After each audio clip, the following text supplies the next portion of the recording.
Terima kasih Anda masih di Rosi. Hukum timpang bagi perempuan, itulah tema yang kita bicarakan malam hari ini. Saya masih bersama Ibu Valencia. Ia adalah seorang terdakwa kasus KDRT psikis di Karawang, Jawa Barat. Kasusnya jadi sorotan publik karena jaksa penuntut umum menuntut Ibu Valencia 1 tahun penjara karena marah pada suaminya yang kerap pulang mabuk-mabukan. Tapi setelah menjadi sorotan, Kejaksaan Agung kini mengambil alih penanganan kasus ini dan memeriksa seluruh jaksa yang terlibat. Ibu Valencia, ada pembelaan dari suami Anda atau mantan suami melalui pengacaranya yang mengatakan suami Anda diusir dari rumah, ingin datang ke rumah tapi justru diusir. Kami mendapat rekaman CCTV. Saya ingin Anda ceritakan ini apa. Kita putar dulu bersama-sama Bu Valencia dan tolong ceritakan pada kami apa yang terjadi.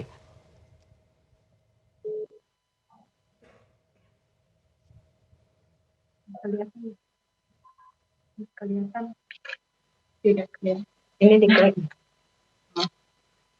Terus saat itu dia pergi dari rumah beberapa bulan pulang. Ini yang baju merah mantan suami Anda ya? Iya, mantan suami pulang marah-marah. Tuh, nunjuk-nunjuk marah-marah. Oke, berarti 2 orang yang berbaju merah itu adalah mantan suami Anda yang sekarang sedang kita lihat bersama-sama. Yang baju merah satu lagi itu adalah Ibu Valencia. Ya, itu saya sendiri. Ini datang pada tanggal bulan 10 September ya, 2019. Iya. Jadi dia datang ke situ sedang langsung marah-marah Bu Valencia? Iya, marah-marah dan mengusir karyawan saya semuanya. Baik, berikutnya coba kita lihat.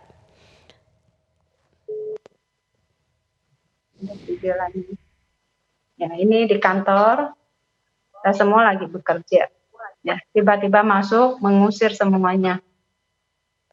Yang baju merah adalah mantan suami Anda? Iya, dia bilang itu itu tempat dia.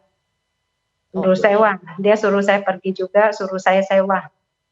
Artinya pada saat dia datang ke kantor Ibu dan marah-marah mengusir karyawan dan mengatakan kantor ini atau perusahaan ini adalah milik dia, banyak saksi yang bisa bercerita ya? Ya, saksi juga yang duduk yang paling depan juga ada ikut hadir di pengadilan. Ikut hadir, memberikan pembelaan, maksudnya iya, memberikan kesaksian yang meringankan Anda? Meringankan ya. Lalu ada satu lagi, coba saya ingin dengar cerita Bu Valencia. Ya Bu. Nah ini Bu Valencia, apa yang terjadi? Ini apa nih peristiwanya? Ya, dia balik, ngusir lagi. Ngusir beberapa kali, lagi duduk dia ngusir gitu. Dia bilang itu tempat dia, jadi kalau saya di sini saya harus sewa. Itu kan semua yang di sana kan kerja kan yang satu konsultan. Dan semuanya kerja jadi kebingungan, usaha terganggu Bu. Kalau dilihat meskipun di CCTV kita tidak bisa mendengar suara, tapi kita bisa melihat gerak tubuhnya. Ia memang di situ tampak memang sedang marah ya? Iya, membawa 2 orang nih, 2 orang preman. 2 orang preman? Ya, 2 orang itu orang dia. Dia jadi tujuannya datang pada saat itu ke toko Bu Valencia untuk apa? Mengusir Bu, intimidasi saya. Mengintimidasi Bu Valencia dan seluruh karyawan? Iya, suruh mereka keluar semua. Oke. Jadi bagaimana kalau argumentasi pengacara mantan suami Ibu yang mengatakan dialah yang dia diusir atau justru dialah terusir dari rumah Bu Valencia? Rumah fitnah. Di BAP aja yang di BAP yang itu ya, BAP yang di perceraian, dia mengaku meninggalkan rumah sesaat untuk supaya meredakan, kan lagi berantem ya, menenangkan diri. Ada di BAP-nya ada. Oke, maksud saya begini Bu, jadi tidak benar bahwa Ibu mengusir ya, justru ia yang datang untuk mengintimidasi Bu Valencia dan berusaha mengusir karyawan. Iya, benar. Bu Valencia, saya ingin bicara dengan putrinya Ibu Valencia. Saya tidak akan menyebutkan namanya dan saya juga tidak akan menampilkan wajahnya sesuai dengan permintaan keluarga. Selamat malam, Mbak. Malam, Bu. Bisa ceritakan apa yang Anda alami dan apa yang Anda saksikan dari relasi kedua orang tua Anda? Kalau menurut saya sendiri dari dulu, papa kan emang suka mabuk ya, terus suka main judi, terus habis itu juga suka keluar malam-malam ketemu cewek-cewek gitu di luar. Jadi menurut saya tuh udah lumrah banget gitu, mereka tiap hari, ya hampir tiap hari ya sering berantem karena hal yang sama lagi gitu. Mbak, apakah sang ayah judi, mabuk, main perempuan itu dilakukan secara terbuka? Bahkan Anda sebagai seorang anak tahu itu? Kalau yang untuk judi dan mabuk itu secara terbuka, Bu. Kalau yang bermain perempuan itu saya pertama tahu waktu saya masih SD atau SMP gitu, saya agak lupa. Cuma waktu itu saya pengen ke sekolah. Habis itu saya menemukan pakaian dalam wanita di dalam mobil. Waktu itu saya tahu papa pulang mabuk malamnya. Jadi waktu itu saya udah mulai, oh ada yang tidak beres dari papa. Bahkan pada Anda SD, SMP itu ya? Iya, kurang lebih segitu, Bu. Ya. Tadi Anda ceritakan bahwa mabuk judi itu dilakukan secara terbuka. Jadi seluruh keluarga tahu, tidak saja ibu, tapi Anda dan adik Anda tahu persis kebiasaan ayah. Itu tahu persis, Bu. Jadi ketika ibu marah pada ayah, itu biasanya seperti apa anak-anak? Kami biasa diem aja sih, Bu, tapi kan karena berantemnya di rumah jadi kedengeran gitu. Jadi ya mereka perkataan apa aja yang diomongkan gitu ya udah hafal gitu.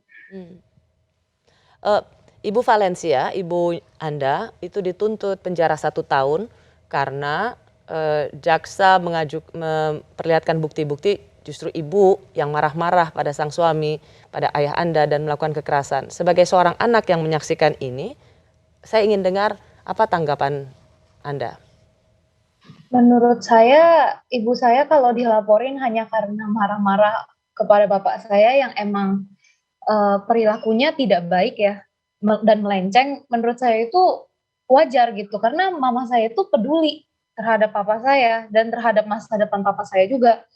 Jadi menurut saya itu wajar banget. Papa menuntut mama tuh menurut saya melawan moral banget gitu. Anda kaget nggak ketika mama dituntut 1 tahun penjara? Sebenarnya saya kasusnya kan udah jalan 2 tahun ya Bu ya. Makin jalan itu saya mulai hilang harapan sih Bu sebenarnya kalau mau jujur. Oh ya? Karena secara kasusnya kan yang mama dituntut bukan hanya di pengadilan ini. Tapi juga di Polsek, Polres, Polda. Jadi di situ saya udah mulai ngerasa ini udah nggak benar gitu. Apalagi saksi, saya kan sebagai saksi juga. Begitu juga dengan nenek saya yang tinggal serumah dengan kita kan. Tapi kita udah ngeluarin semua kesaksian, udah ngeluarin bukti-bukti yang valid, itu tuh tetap tidak menolong gitu istilahnya. Ya. Kasus ini sudah berjalan 2 bulan, maksud saya 2 tahun Anda sebagai saksi, Anda ngelihat sejak awal prosesnya ini sudah sangat tidak imbang, sangat timpang sekali dan Anda sudah bisa mencium gelagat ketidakadilan untuk ibu Anda yang justru jadi korban. Iya, betul Bu. Apalagi yang Anda lihat?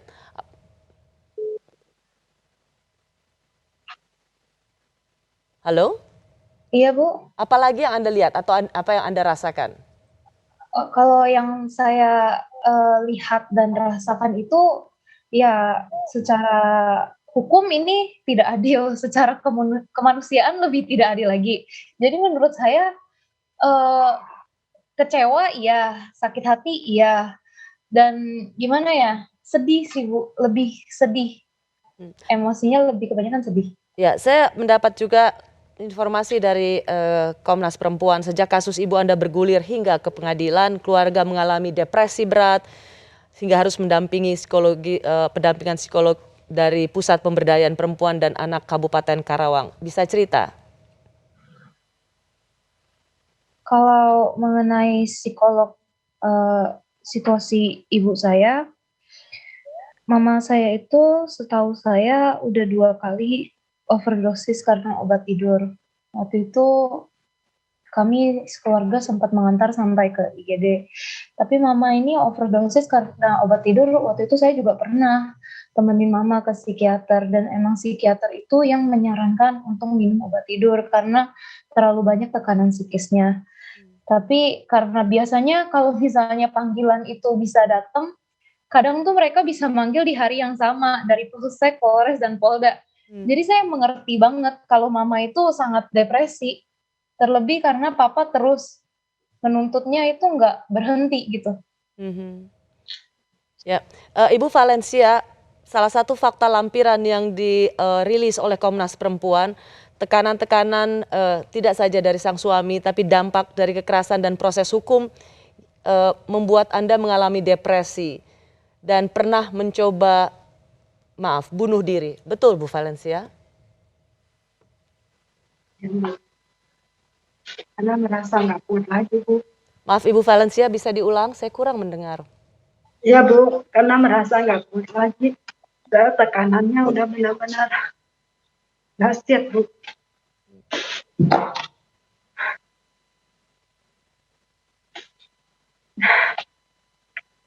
Nah, sekali minta ampun sama mama. Sujud bilang sama mama, benar-benar nggak sanggup. Tapi pikir 2 anak harus gimana, siapa yang jaga.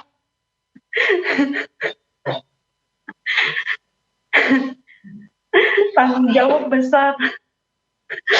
Tapi di satu sisi tekanan beberapa tempat bentar-bentar dapat surat panggilan. Kita awam, Bu, awam hukum.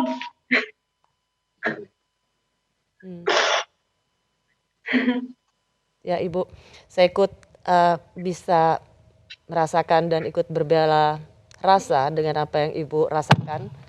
Dampak dari proses hukum ini yang cukup menghantam psikis Ibu Valencia.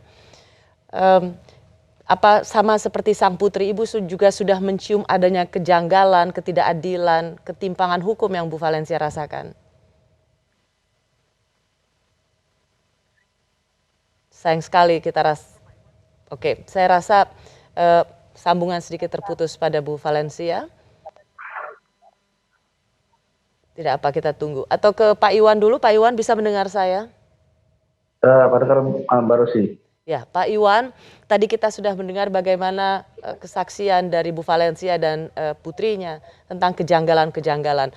Voice note yang tidak diperdengarkan di persidangan, tapi hanya transkrip dan kemudian diputar balikan. Sebagai pengacara, Anda juga melihat itu kejanggalan, tapi pertanyaan saya, mengapa Anda tidak mengajukan keberatan pada saat itu dihadapkan di persidangan? Oke, terima kasih. Ketika penanganan perkara ini, kami menandatangani kuasa sekitar tanggal 11 Agustus, gitu kan? 11 Agustus kemarin? Iya. Karena perkara baru ini jadi ya? Baru, saya tidak menangani dari awal. Oke. Sehingga soal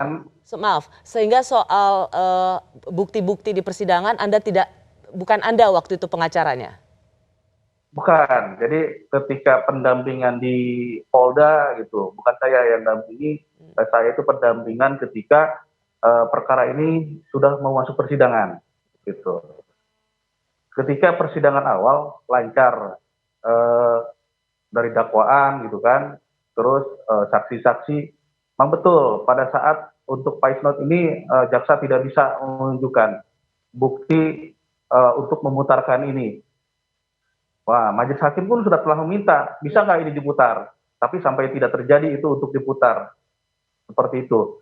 Terus kejanggalannya lagi ketika saksi-saksi. Dari saksi ahli fisikis pun yang dari Polda Jabar tidak bisa dihadirkan. Kalau menurut jaksa katanya bahwa saksi tersebut sibuk, tidak bisa untuk menghadiri menjadi saksi di persidangan. Ini saksi-saksi yang meringankan klien Anda ya? Ya, keterangan saksi yang dari ini Polda Jabar. Jadi kami kan tidak bisa untuk mensinkronisasi keterangan saksi tersebut kan, gitu. Jadi keterangan ini hanya sebelah pihak. Seperti Oke, itu. hanya tertulis saja sehingga Anda tidak bisa bertanya pada saksi yang dari Polda. Betul. Ya, saya tapi ingin mengklarifikasi dulu. Tapi pada saat Anda mendampingi klien Anda di persidangan soal voice note yang hanya transkrip itu diminta juga oleh majelis hakim tapi tidak disediakan oleh jaksa penuntut umum. Betul, betul. Lalu kemudian juga saksi-saksi hanya keterangan tertulis dan tidak dihadapkan di persidangan. Betul. Dan semua itu merugikan klien Anda. Ya, betul. Dan begitupun ketika mau berlanjut ke tuntutan, ini ditunda sampai 4 kali. Dengan alasan bahwa tetap rentut belum turun dari Kejati. Ya, ini yang juga menjadi penjelasan dari Humas Kejaksaan Agung yang dilihat dari kejanggalannya adalah ada penundaan sampai 4 kali ya. Kalau menurut Anda apa yang terjadi? Menurut kita kan hanya menerima keterangan dari jaksa bahwa rentut belum turun dari Kejati. Kalau kita kan biasanya kalau kita penanganan perkara yang dari Kejati ini paling 2 minggu udah turun itu. Nah, ini sampai 4 kali belum turun-turun seperti itu. Sebagai seorang pengacara yang sudah malang melintang, menurut Anda apa yang terjadi di belakang itu? Saya juga aneh, ini kok seperti ini gitu. Ini kan bacaman canggih gitu kan. Tinggal koordinasi yang baik aja seperti itu. Baik. Komnas Perempuan sudah pernah meminta agar kasus Ibu Valencia dihentikan. Apa yang salah dari penanganan kasus ini? Saya kembali bersama Komisioner Komnas Perempuan.